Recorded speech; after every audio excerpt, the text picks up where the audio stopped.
Você já se questionou a respeito disso? Se o Deus do Antigo Testamento, ele era um Deus malvado? Você já teve essa impressão quando você está lendo o Antigo Testamento de que Deus era um Deus vingativo, malvado, que queria destruir os povos e tudo mais? E aí quando você vai para o Novo Testamento e você tem a figura do Senhor Jesus apresentada, você percebe que ele é bondoso, amoroso, e aí você fica se questionando, como pode o Deus do Antigo Testamento ser um Deus tão malvado e o Deus do Novo Testamento ser um Deus tão bondoso? Será que Deus mudou? Será que o Deus do Antigo Testamento é diferente do Deus do Novo Testamento? No vídeo de hoje eu vou conversar um pouquinho a respeito disso com vocês.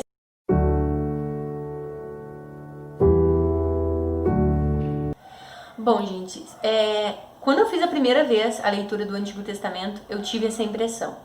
Tive a impressão de que Deus no Antigo Testamento, ele era muito mais assim, ou faz ou vai acontecer tal coisa. Se não fizer do meu jeito, vai ser de tal jeito e tudo mais.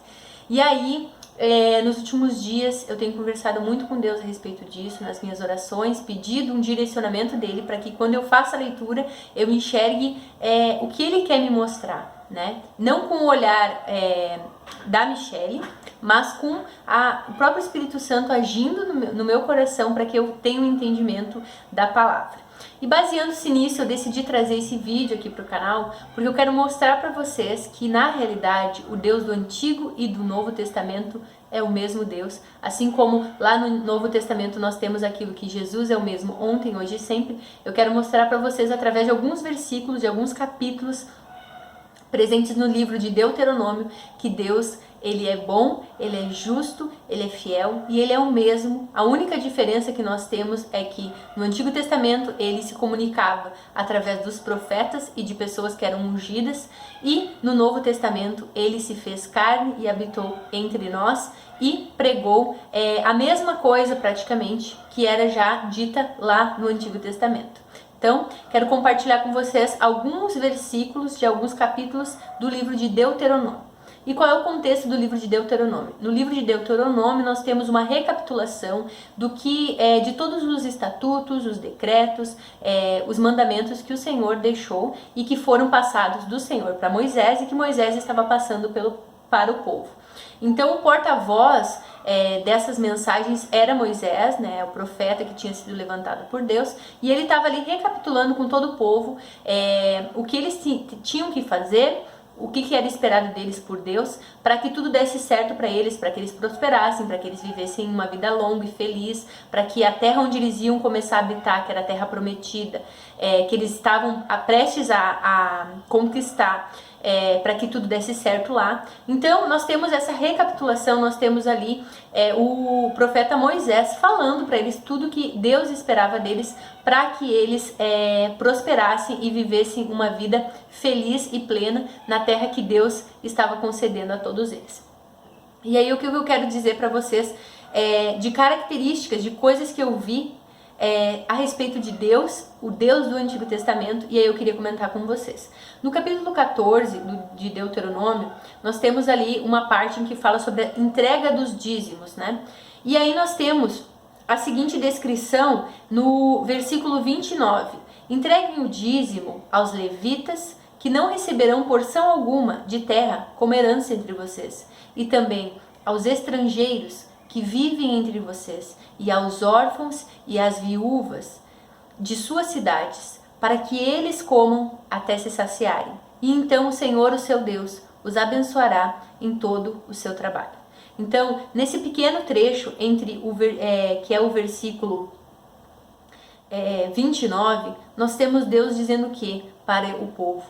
Dizendo que ele espera que o povo seja bondoso com os levitas, que eram o pessoal responsável então para cuidar do templo, cuidar das questões religiosas, que eles fossem bondosos com os estrangeiros que estavam vivendo entre eles, com os órfãos e com as viúvas.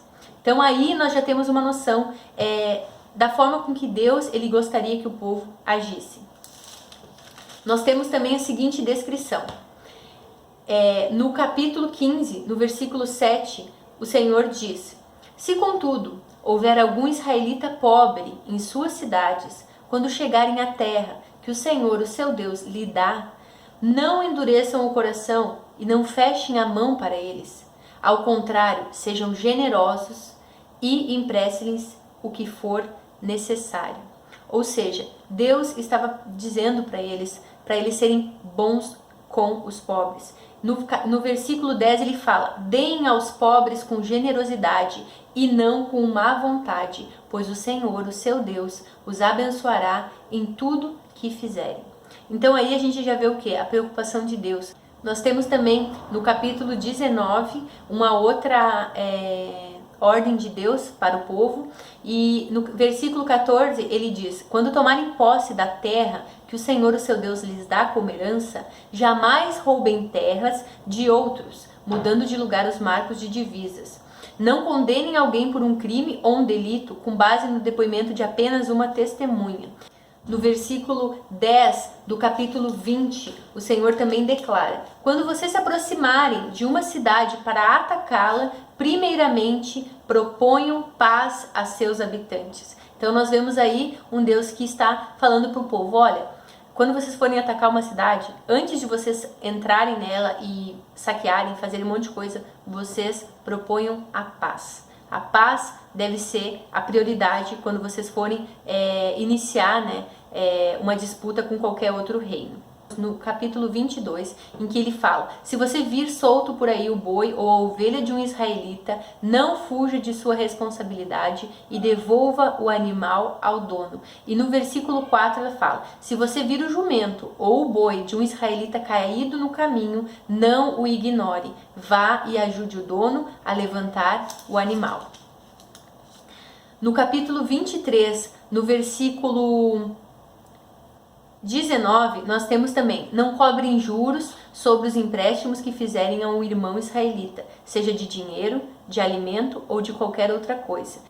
O Senhor também ensina, no capítulo 24, no versículo 12, a respeito do empréstimo, de quando uma pessoa pedir um empréstimo, o que a pessoa tem que fazer? E olha o que diz no versículo 12: se ele for pobre e lhe der o manto como garantia, não o guarde consigo durante a noite, mas devolva-lhe o manto ao pôr do sol, para que ele se aqueça durante a noite e abençoe você. E o Senhor, o seu Deus, considerará isso um ato de justiça. No versículo 14: nunca se aproveitem de trabalhadores pobres e necessitados, sejam irmãos israelitas ou estrangeiros que vivem em suas cidades. Paguem o salário deles todos os dias antes do pôr do sol, pois todos eles são pobres e contam com isso para viver. Então, nós vemos aí a justiça de Deus, nós vemos aí muito desses ensinamentos que estão sendo passados. Se a gente for comparar com alguns versículos lá de Mateus, dos Evangelhos, nos ensinamentos de Cristo, nós vamos ter muito parecido, de forma, talvez com palavras diferentes, mas o mesmo sentido. Faça o bem, seja justo, não roube, não engane os outros. Temos aqui no capítulo 25, no versículo 13, em que o Senhor diz: quando pesarem mercadorias, usem balanças precisas e usem também medidas completas e justas. Então, em todos esses versículos de Deuteronômio, nós vamos vendo o que? A justiça de Deus, a justiça dele sobre as pessoas, a respeito daquilo que ele espera das pessoas. E para mim, gente, quando eu leio tudo isso que eu tô falando aqui para vocês, e eu vou lá para Mateus, por exemplo, lá no Sermão do Monte, em que o Senhor Jesus está nos ensinando sobre como devem ser as práticas que a gente deve fazer, e ele começa ensinando a respeito de como você deve tratar o próximo. Vou pegar para dar um contexto, meio que comparando com o que o Senhor falou lá no Antigo Testamento, em Deuteronômio, por exemplo, no capítulo 5, no versículo 42, em que o Senhor Jesus está ensinando sobre a vingança. Olha o que ele diz: dê a quem pedir e não volte as costas a quem quiser tomar emprestado de você. Nós temos também no capítulo 7, no versículo 12, em que o Senhor Jesus ensina: em todas as coisas façam aos outros o que desejam que eles lhes façam. Então, o que eu quero dizer com toda essa reflexão de vários versículos que eu li e tudo mais, é que Deus tem me mostrado isso, e Ele tem me mostrado através da sua palavra, e eu amo isso, que a palavra de Deus, como o próprio Senhor Jesus diz: conhecereis a verdade vos libertará.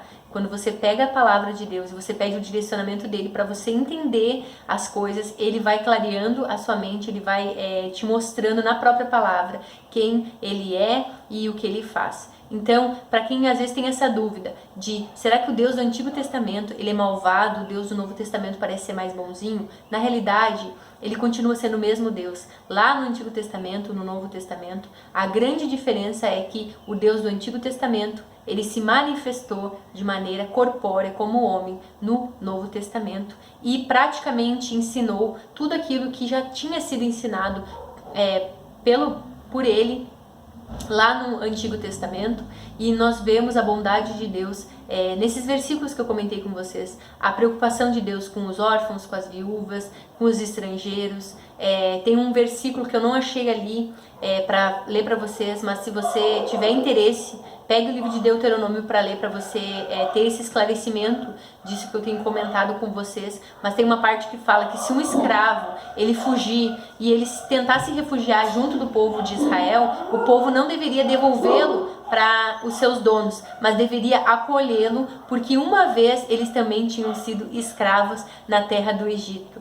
Então, até essa questão da escravidão, aos olhos de Deus, ela é vista de forma diferenciada, e a preocupação dele com os pobres, com as viúvas, com os estrangeiros, com os escravos, preocupação deles com as mulheres também. Se você vai ler em Deuteronômio, tem várias partes ali em que fala a respeito da mulher, em que o Senhor fala a respeito das questões de proteção da mulher e tudo mais. Então, assim, gente, é esclarecedor para mim tem sido fazer a leitura do Antigo Testamento comparando com o Novo Testamento, porque você percebe que não existe uma mudança no caráter de Deus. Ele continua sendo o mesmo Deus justo, o mesmo Deus verdadeiro e o mesmo Deus que espera do seu povo que obedeça a Ele, que ame a Ele e que faça aquilo que é certo, aquilo que é justo. Então essa é a minha reflexão do vídeo de hoje. A minha conclusão é de que o Deus do Antigo Testamento ele é tão maravilhoso quanto o Deus do Novo Testamento. A grande diferença entre eles é que o Deus do Antigo Testamento ele falava através dos profetas e através de homens e mulheres que eram ungidos para serem porta-voz deles, e no Novo Testamento o Verbo se fez carne e habitou entre nós. E eu acho que é isso que eu podia falar a respeito dessa questão no vídeo de hoje. Eu espero que essa reflexão te leve também a refletir sobre essa questão que às vezes a gente tem, né? Essa dúvida que a gente tem de que o Deus do Antigo Testamento parece ser mais duro, mais malvado, digamos assim, do que o Deus do Novo Testamento. Mas se você pegar a palavra para ler e você pedir o direcionamento dele, tenho certeza que ele vai esclarecer as dúvidas que você tem, assim como ele tem esclarecido as dúvidas que muitas vezes eu tenho. Eu espero que esse vídeo possa ter te abençoado. Hoje eu vou ficando por aqui. Um beijo grande e até a próxima reflexão. Tchau!